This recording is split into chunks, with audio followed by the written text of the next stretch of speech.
I'd sold my car, got a few grand out of that, and that financed the first batch of shirts. And then literally my story was one of pure bootstrapping, whereby I sold the first batch of shirts and that financed the next. And then so on and so forth until things got to a point where I was no longer reliant on that model. The plus of that, as I said, is that you're self-limiting in that if you've made mistakes, they're only so big, so you can learn from them, right? The other big plus is that if you don't want to take on investment, you don't need to. And for me, that was a big thing because I was quite aware that if you took on investment, you have a boss. And you need to be prepared to listen to somebody else, which was the very reason why I wanted to do my own thing in the first place.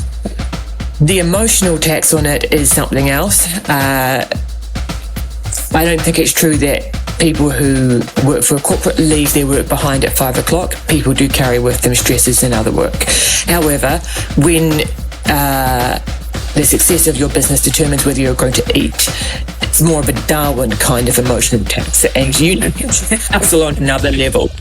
So, there is very much that side of things, but I think my view was always like, well, if this doesn't work, I can eat cheap and whatnot, I'll find a way. So I never lost sleep over it, but it creates a hustle in you, which I think is actually a very good thing. Good morning, Di. I'm Sophie Taylor here. I'm the founder of the Fable. We specialise in making high-end women's silk shirts where we sell them through the Iconic and via our website. They're ethically made in Shanghai. My story, I used to work in corporate back in L'Oreal days, left on the basis that I wanted to find something for myself, lived in India for a bit and found the idea for the Fable, and the rest is history. That was 10 years ago. Hey, I'm Di Gillett, and welcome back to another episode of the Power of Women podcast. So not to labour the point, because burnout is on the agenda again today, and clearly it is an important topic that's impacting so many of you. It's also why I have prioritised a number of upcoming episodes around fitness, health and well-being, because the correlation between those things and our work-life balance pressures is irrefutable. It's not the only topic of conversation that we're going to talk about today, though, because as Sophie has already said, she has embarked on her own business enterprise. So what I would love to hear from you today, Sophie, is what the highs and lows of launching your own business entail, the cost of getting a business off the ground. And I know that you have absolutely made a Monty out of getting on top of digital marketing, which is something that I'm here to listen and learn from today. So Sophie, welcome to the Power of Women podcast. Thank you, Di. Thank you for having me. So Sophie, when we last spoke, you said something that resonated in respect to my executive search headhunting days. And you said you're not really cut out for corporate. Tell me about that. No, I made a dreadful corporate employee. No, I think I loved the experience, loved the people. There's always good things which come out from it. But I think what I could never get my head around is the idea of working like a dog and then somebody else taking the gain. For me, I felt like if I wanted to invest myself into something, if I really wanted to commit and go the extra mile, it had to be for something which I was making for myself. I also knew at this point I was in my 20s. I knew further down the line I'd want to have a family. And I knew that if I was going to be sacrificing time spent with my children, that it needed to be for something more than slaving for the corporate. Okay. So let's just wind back a bit. How did you first decide what direction your career was going to take? Corporate or my own? Corporate. So where did the career start? How did you tackle the market? You studied, you've identified who you wanted to work for, or how did that come about? Yeah, no, very much so. So I'm from New Zealand originally, went to university in Dunedin, then went to live in France for a year. Fell in love with all things French, always loved the brands, what France stood for, and came back to live in Sydney because New Zealand felt a bit small. And then I was lucky enough to get get an internship at L'Oreal after doing some work for free for various different French organisations in Sydney. And that was very much my dream job, because with a marketing degree, nobody was basically able to go in and work for those beautiful brands, but I was lucky enough to get that job. So that was where I started my corporate life. So what were the telltale signs, and how quickly did it dawn on you that you weren't cut out for this corporate space? I think what I found is that in order to be a good corporate employee, you need to be able to PR yourself internally. And I was never very good at that. I just like to do my own thing, and then if somebody noticed it, well, then that was good.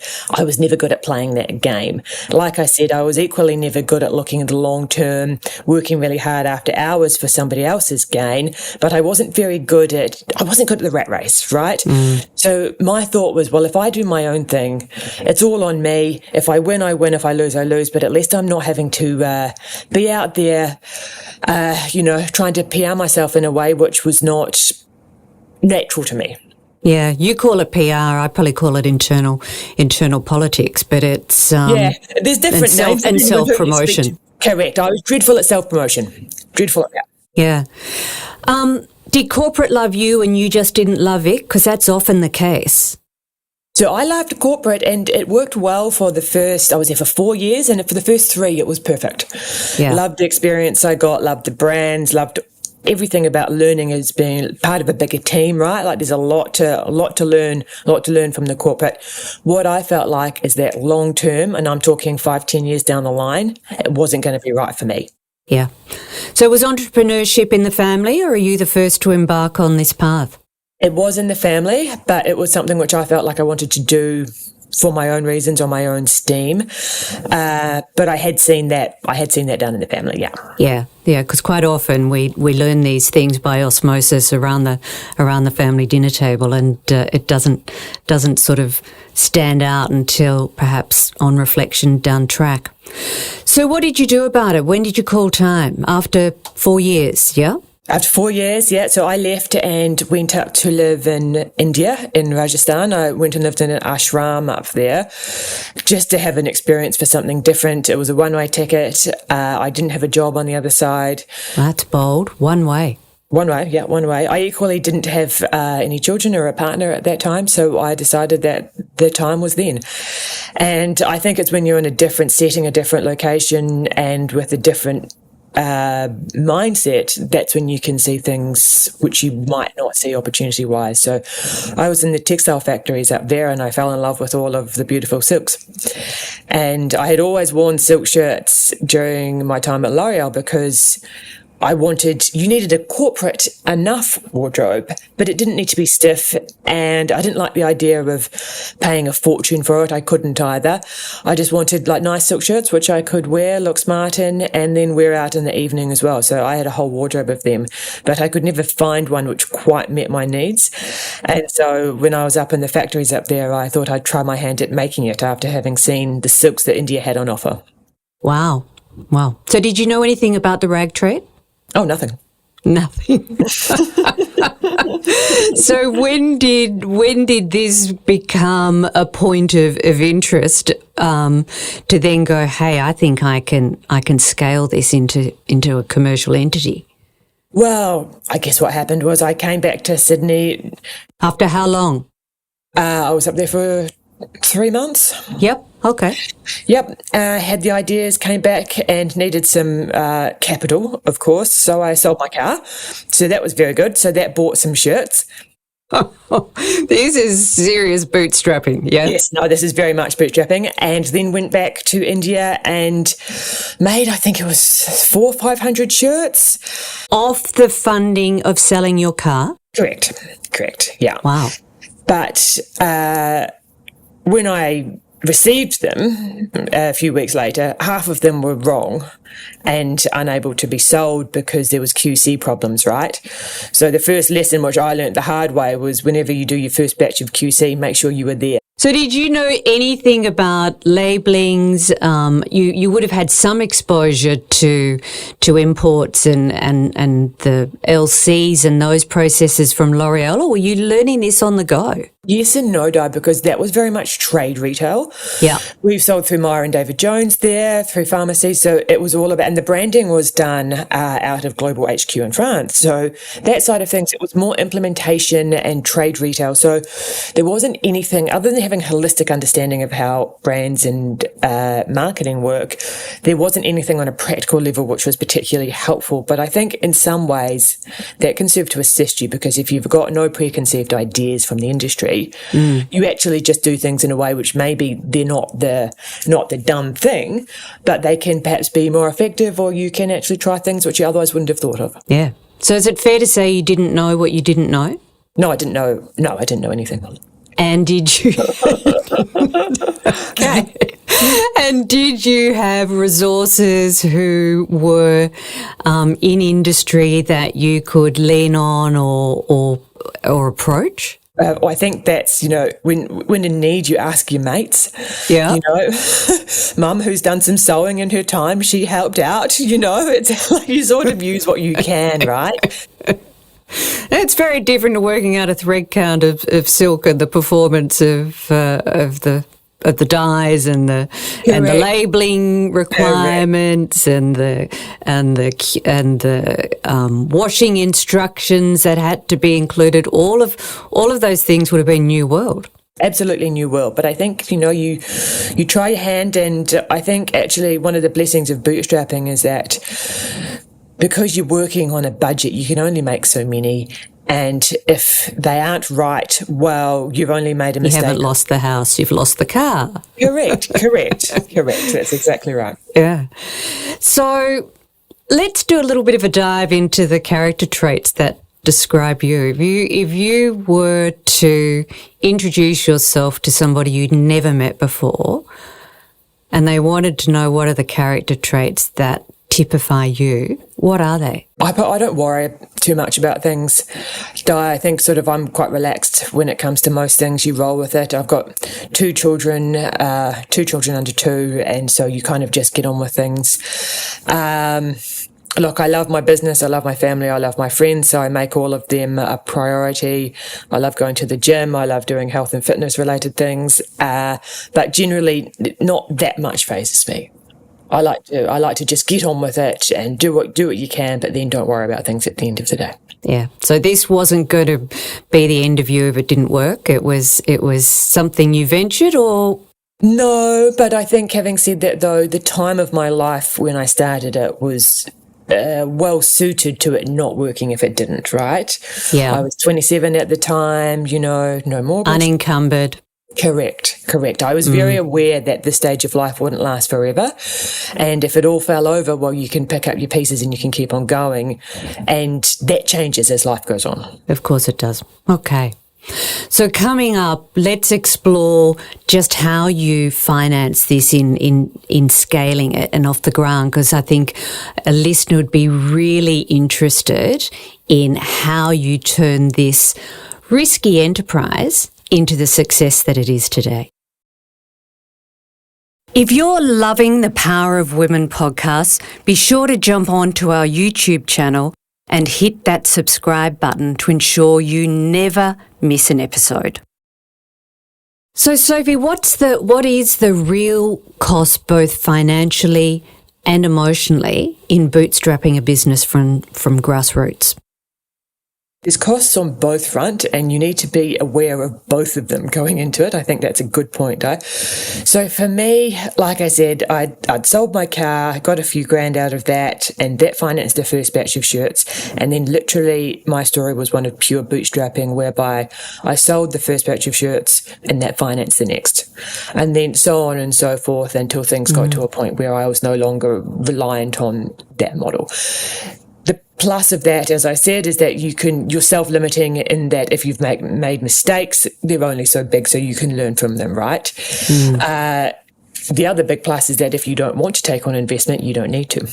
And for me, that was a big thing, because I was quite aware that if you took on investment, you have a boss. And you need to be prepared to listen to somebody else, which was the very reason why I wanted to do my own thing in the first place. The emotional tax on it is something else. I don't think it's true that people who work for a corporate leave their work behind at 5 o'clock. People do carry with them stresses and other work. However, when the success of your business determines whether you're going to eat, it's more of a Darwin kind of emotional tax, and you need to hustle on another level.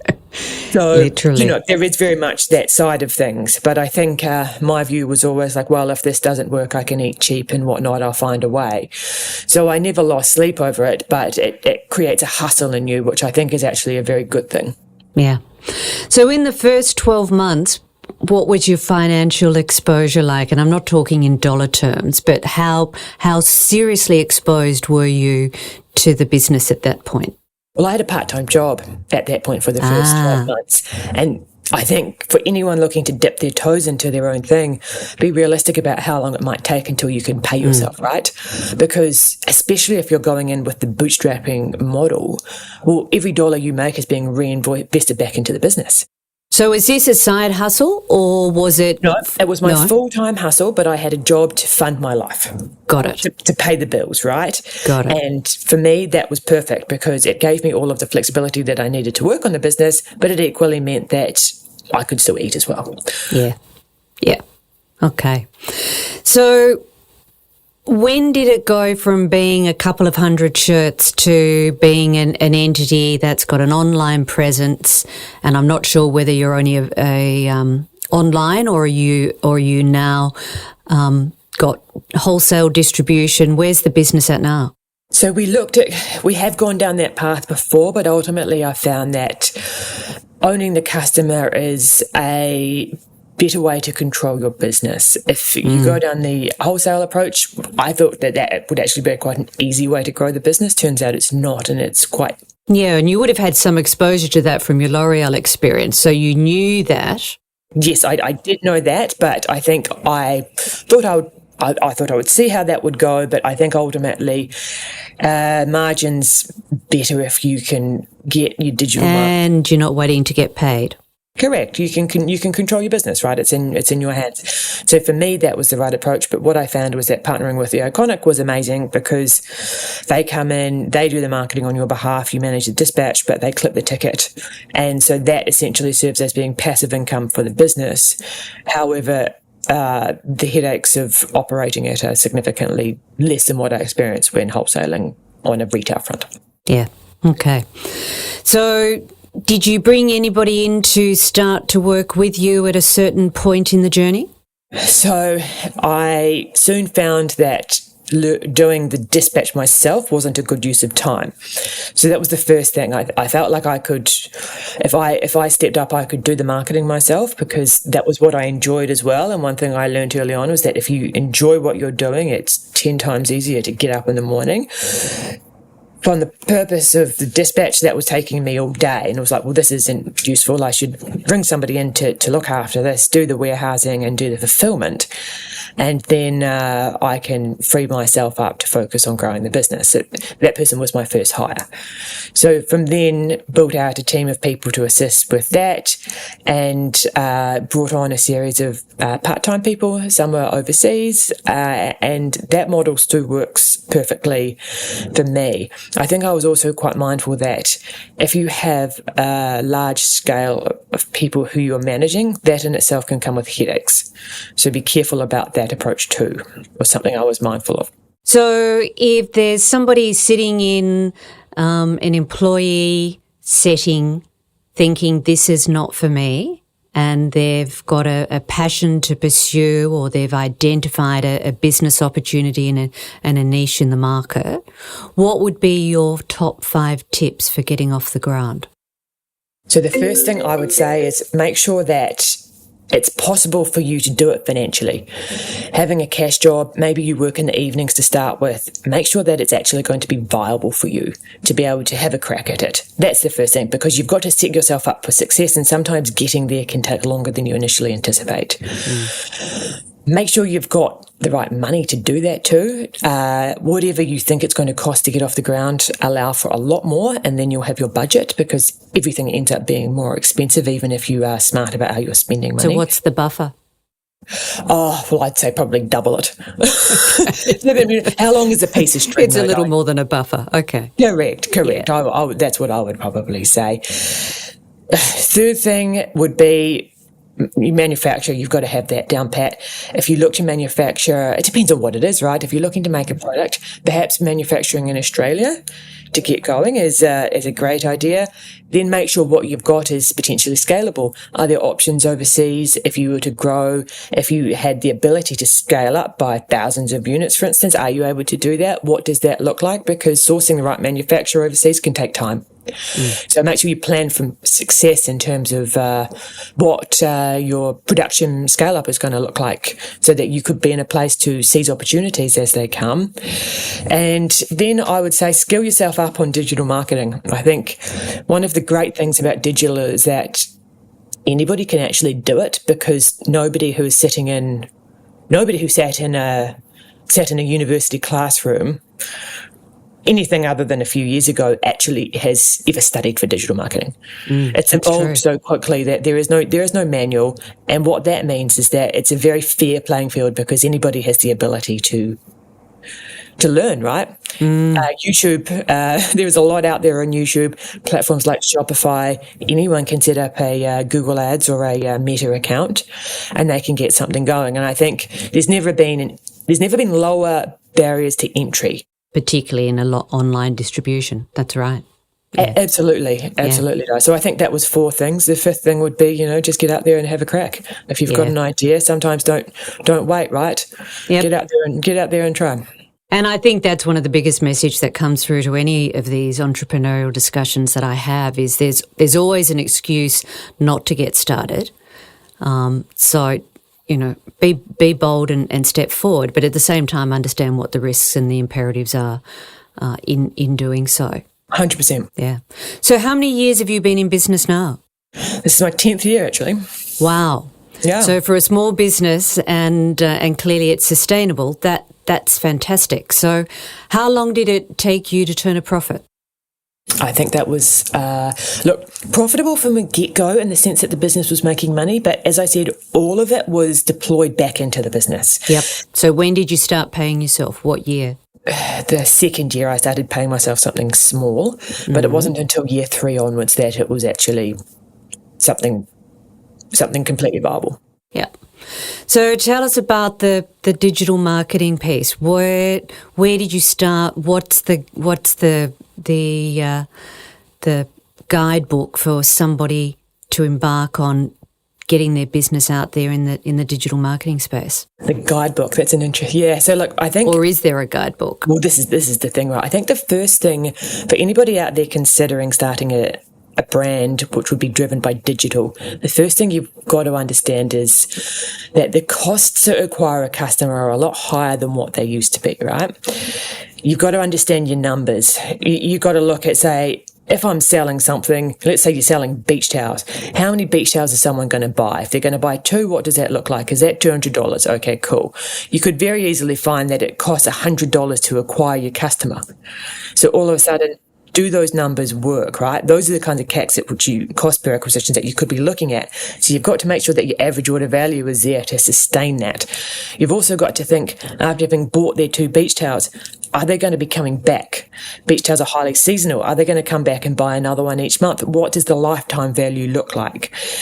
Those are the kinds of real questions that you've got to ask yourself, because often people will think to themselves, hey, I've got an idea for a business. Online's where it's at. And absolutely that is there. But you've got to work out your numbers before you start anywhere, because you could very easily find that you're paying more to acquire a customer than you are for the product that you're selling. What the return is. Yeah. And that is okay, providing they're coming back on the end, right? If you find that 50% of them come back and you've got a high follow-up, fine, you can make money on the tail end. But if you aren't doing that, or you aren't able to do that, you just won't be able to, there won't be a viable business. Okay. So that's step 1, understanding the consumer and understanding the cyclical nature of your product, and what the return visitation might be. How do you actually get the message out there in market? You talked about Shopify. Yep, so Shopify is a great one. Everyone can set up a Shopify. You don't need to be a coder.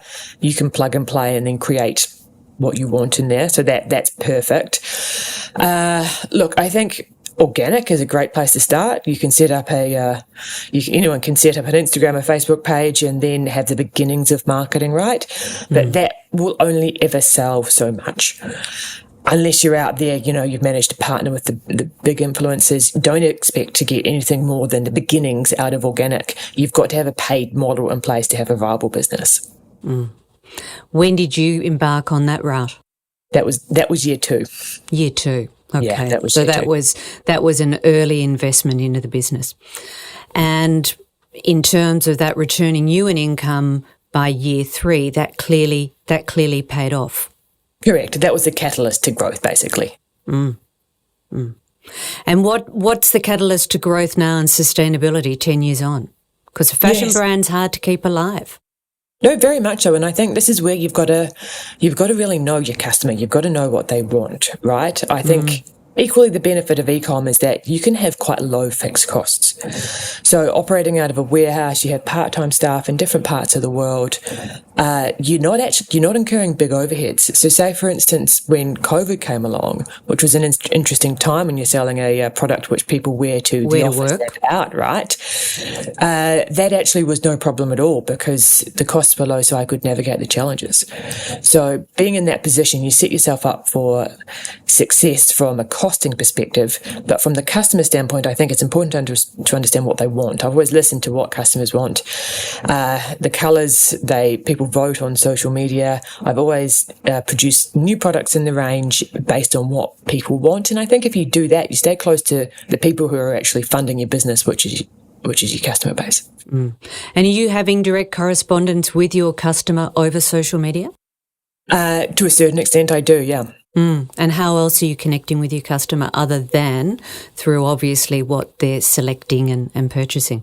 Yeah, so all the usual channels. So you've got your emails, you've got your organic comms, and, you see what they write on ads and whatnot. So all of those things work really well. We've got our loyal customers who will email in saying exactly what they want out of the range, and a lot of the time we'll produce it because if that's what people want, then you make it, right? Fantastic. So what next for the Fable? So look, I think for us, what we're seeing at the moment is that what people are really wanting is just the staple colours. And I think that's probably a reflection of price driven. Yeah, that's right. Because, the hot pink shirt, well, you can't wear that all the time, but the black or the whites or the navies you can, right? Yeah. So what people are really after is things which can meet a need in their wardrobe, which they can wear on repeat, and cost per wear comes right down, right? I think people are really conscious of that. So we've brought out a range of, I never thought I'd do anything other than silk, but we brought a range of cotton poplin shirts out last year, and that was purely due to demand.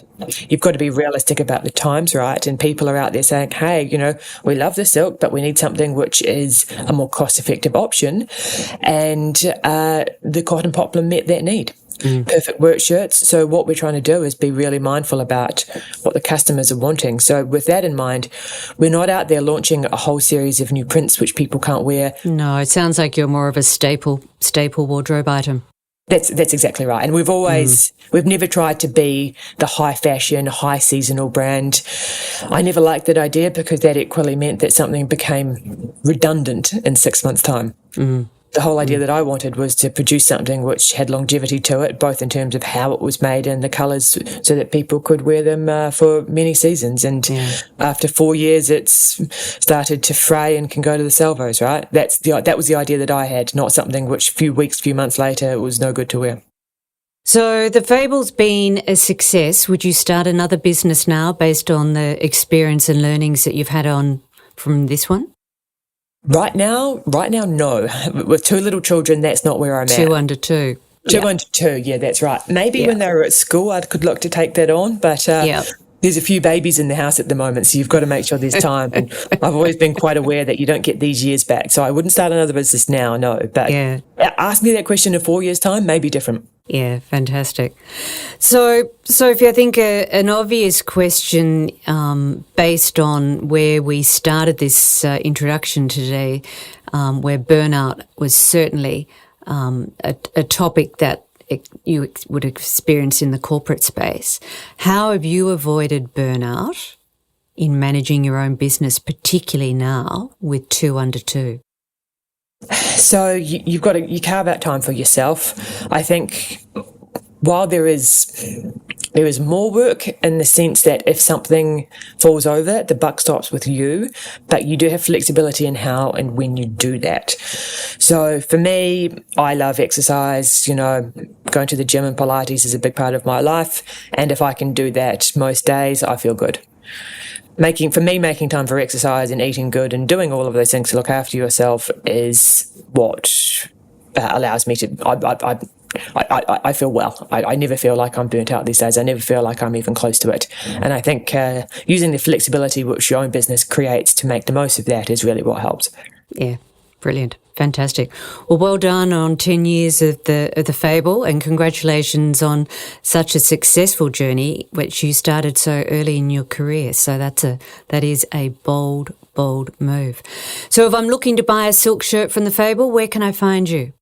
So thefable.com.au is where we are, via the Iconic as well, if that suits too. Okay, so you're in the marketplace also. Brilliant. Yeah. Fantastic. Well, if you're looking to start your own business and you realise that the corporate world is not for you, I think Sophie's story is an inspiring one, because if you can start small and bootstrap it without exposing yourself to excessive finance, you can test the water and see whether your idea is right for the market, and in fact whether this private enterprise venture is actually right for you. And I came to it later in my career, albeit I too came from an entrepreneurial family, and I think you can't discount the qualities, the skills, the disciplines that you learn earlier in life, and they're invaluable to draw on when you really start to pursue these enterprises in your own right. And Sophie is just another example of the growing number of female entrepreneurs that is just a booming part of the marketplace. Until next time.